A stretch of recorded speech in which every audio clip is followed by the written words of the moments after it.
Түсіңізде алтын көрсеңіз. Алтын ежелден аса бағалы металл және қоғамда маңызы жоғары. Осы құнды металлды түсіңізде көру нені білдіреді? Түсіңізде қолыңызда алтын ұстасаңыз, бастамаларыңыз сәтті аяқталады деген сөз. Егер әйел адам сыйлыққа таза алтын немесе әшекей бұйым алатын болса, дәулетті, бірақ сараң адамға тұрмысқа шығады. Алтын тауып алу артықшылықтарыңыз бен қабілеттеріңіздің арқасында байлық пен құрметке бөленетініңізді білдіреді. Ал керісінше, алтын жоғалтсаңыз, алаңғасарлығыңыздың арқасында өміріңіздегі ең күшті мүмкіндіктен айырыласыз деген сөз.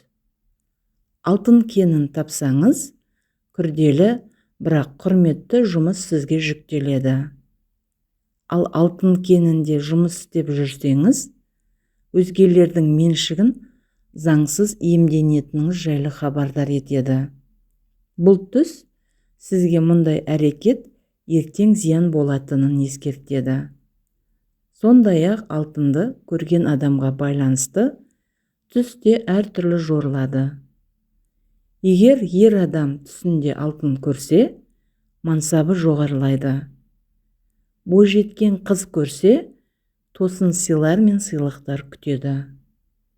Қария кісі көрсе, өмірдің сәтті кезеңі басталатынын білдіреді. Бала көретін болса, арманның орындалуы. Жаңа босанған келіншек көрсе, нәрестенің өмірі ұзақ әрі бақытты болатыны.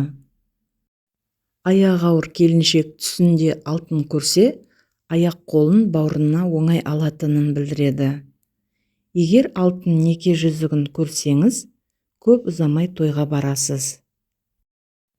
Түс көрушіден емес, жорушыдан. Түсті бет алды жоруға болмайды. Түс қыл көпірдің үстінде, ұстараның жүзінде, балықсыз көл сияқты тұрады. Оны кім қалай жорыса, солай келеді.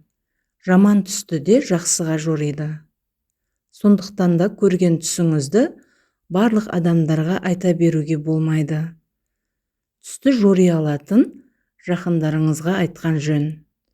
Егер түс жамандыққа қарай жорылатын болса, онда түс көрген адам сол жамандыққа ұшырауы мүмкін. Жақсы түске де, жаман түске де мүмкіндігінше садақа беріңіз. Қандай түс көрсеңіз де, тек жақсылыққа жорыңыз. Мақала Google сайттарынан алынды. Назарларыңызға рахмет, сау болыңыздар. Арнаға жазылуды ұмытпаңыздар.